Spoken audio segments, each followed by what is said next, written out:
নমস্কার। চলুন আজকে আমরা সেই পুরনো দিনের কলকাতার একটা বিয়ে বাড়িতে একটু ঘুরে আসি। ঘ্রাণে না অর্ধভোজনম, তাহলে শ্রবণে শিখি ভোজন তো হবে। একটি বিয়ে বাড়িতে ঘুরে আসি চলুন। পুরনো দিনের এই বিয়ে বাড়িতে ভোজের রকম পেটটা আজকের বিয়ে বাড়ির ভোজের সঙ্গে কোনো ভোজের সঙ্গেই মিলবে না। সে ছিল একদম ঘরোয়া ব্যাপার।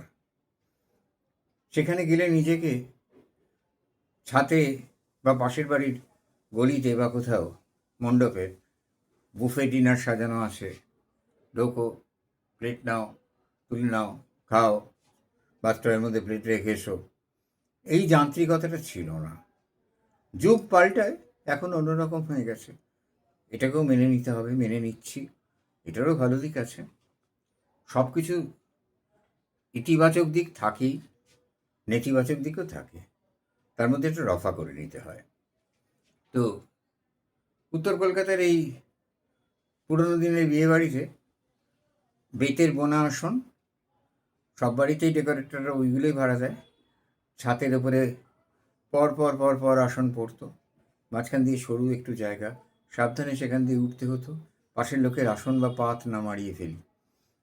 সেখানে কলা পাতা সদ্য জল দিয়ে ধোয়া, তখন এত জীবাণু বীজাণু ইত্যাদি প্রভৃতি কীটাণু এত সকলের এত এগুলো নিয়ে এত চিন্তা ভাবনার বিষয়টা ছিল না, এত রোগও হতো না। আচ্ছা, তো সেই জলে বা একটু জল তাও হাতের উপর নিয়ে এভাবে পাতাটা মুছে নেওয়া হতো। পাতার এক কোণে, ডান দিকের কোণে নুন থাকতো, তখন সাদা নুন। নুন খেয়েছো কি মরেছ, এই মতবাদ তখন এতটা প্রচার হয়নি। আর তার সঙ্গে থাকতো এক কুচি লেবু। আর এটা দিতেই হবে, এটা না দিলে বিষয়টা সম্পূর্ণ হবে না। সুতরাং এটা একদম মেনে নেওয়া একটা বিষয় ছিল।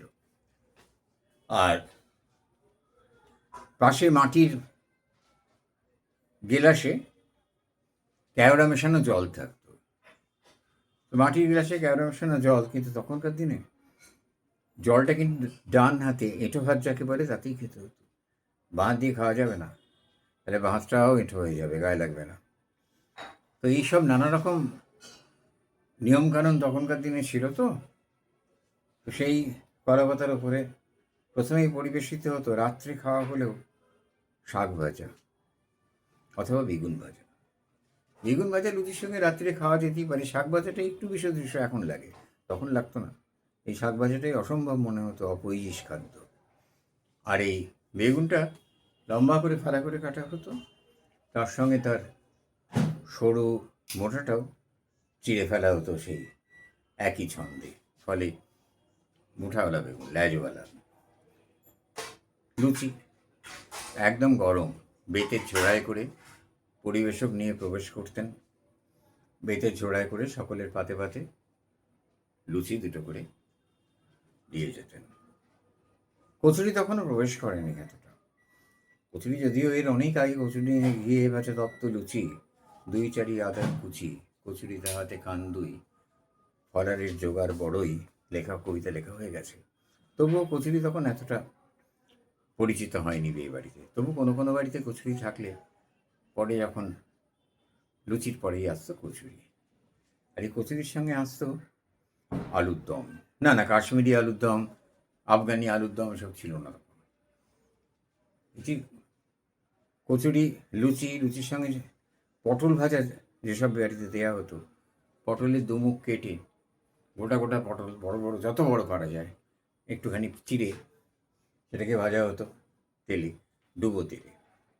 এমন করে ভাজতে হতো যে পটল সবুজ থাকবে। পটল যদি সবুজ না থেকে খয়েরি হয়ে যেত, গৃহকর্তা রেগে আগুন হয়ে যেতেন। পেয়েছো কি তোমরা, পটলে দাগ লেগে গেছে, এই তোমাদের রাঁধুনির হাত। পটল ভাজার পরে আসতো তখনকার দিনে ফ্রায়েড রাইস, আমরা নাম শুনি, পোলাও আসতো। পোলাও, ভেজিটেবল পোলাও, এই অদ্ভুত শব্দবন্ধ তখন তৈরি হয়নি। পোলাও শব্দের অর্থ কি? পল মিশ্রিত যে অন্ন, ফল মানে মাংস। মাংস বহির্ভূত অন্নকে ভেজিটেবল দিয়ে আবার পোলাও হয় নাকি? না, এসব ছিল না। ফল মিশ্রিত অন্ন পোলাওই আসত, হলুদ রঙের, ভারী সুন্দর আস্বাদন। তার সঙ্গে দেওয়া হতো মাছের কালিয়া, অদ্ভুতভাবে পরিবেশিত হতো। আগে একজন অ্যালুমিনিয়ামের ট্রের ওপরে বড় বড় গাদার মাছ সেগুলো নিয়ে আসতো, সে মাছ পাতে দিয়ে যেত, একটা দুটো, যার যা পছন্দ, অনেকে আরও বেশি নিতেন। খাইয়ে লোক তখন প্রচুর ছিল। তার পেছনে আসতো বালতি হাতে একজন কালিয়ার ঝোল আলু নিয়ে। এটার বিশেষ কদর ছিল না, দুটো আলু হয়তো নিত, হয়তো নিত না, বেশিরভাগটাই পরের দিনের জন্যে রেখে দেওয়া হতো। আবার একটা কথা বলতে ভুলে গেছি, এই যে পটল ভাজা হতো না, এটা নুনবিহীন ভাজা হতো। অতীতে একটা নিয়ম ছিল যে সব বাড়িতে নুন খাওয়া যাবে না, ফলে সেটাকে সাধারণভাবে মেনে নেওয়া হয়েছিল, কোনো নেমন্তন্ন বাড়িতে নুন থাকবে না, নুন খেলে জাত যাবে, নুনবিহীন। লোকে প্যাকেটে করে নুন নিয়ে যেত। শ্রীরামকৃষ্ণদেব রাজনীতি করতেন না, তিনি কর্মচন্দ্র গান্ধীর মতো লবণ সত্যাগ্রহ করে দেশ স্বাধীন করবেন এরম উদ্ভট কল্পনাও করেননি তিনি কিন্তু সামাজিক আন্দোলনে একটা নেতৃত্ব দেয়া, প্রায় নীরবে বসে থেকে এক জায়গায় ৩৬ জাতকে পাশাপাশি বসিয়ে খাইয়েছিলেন। তখনকার দিনে এটা বড় চারটিখানি কথা না, আর নুন দেয়া খাদ্য খাওয়ানো হয়েছিল, সেখান থেকে খাদ্যে নুন আসে। কিন্তু অতীতের এই প্রতীকী বিষয়টা মেনে নিয়ে পটল ভাজা নুনহীন করা হতো।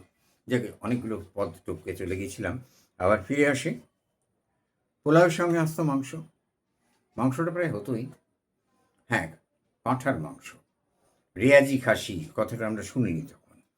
আর এই পাঁঠার মাংস আসতো ঝটকা বলি, হালাল করা মাংস তখন হিন্দুরা খেত না।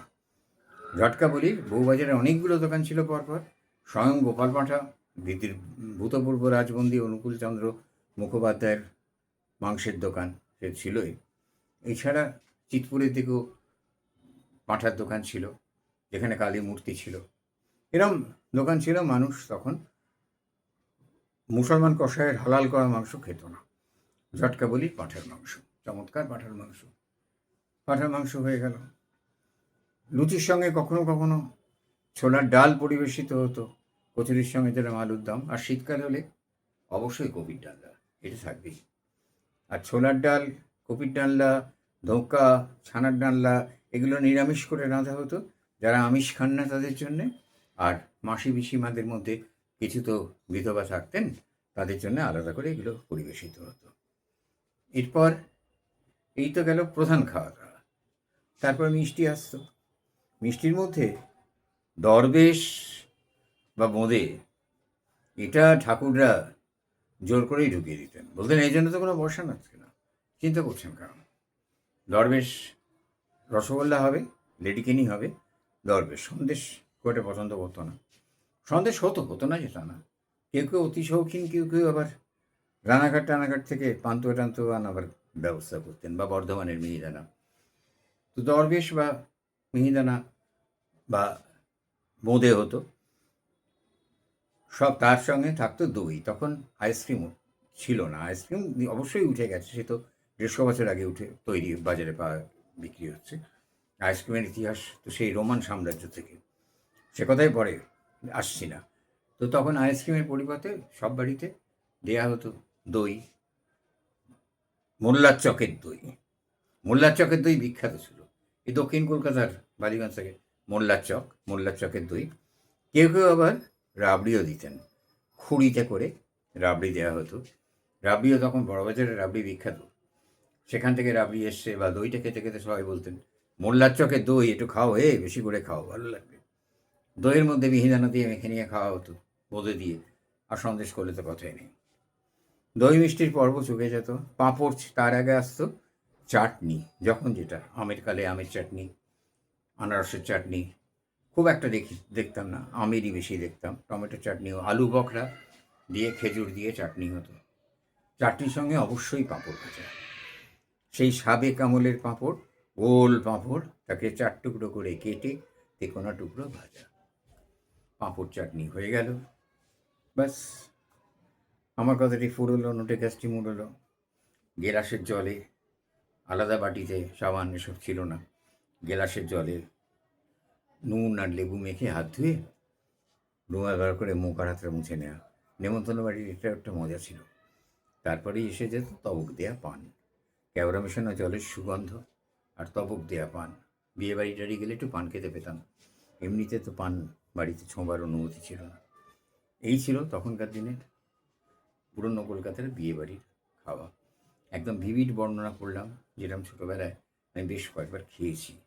আজকালকার বিয়ে বাড়িতে এখনও অবশ্য আমি কোনো অনুষ্ঠান বাড়িতে যাই না, তবুও ওই বিয়ে বাড়ির খাওয়া বলতে এত বছর যে বুফে টুফে দেখলাম, সেগুলো মাথার মধ্যে আসে না।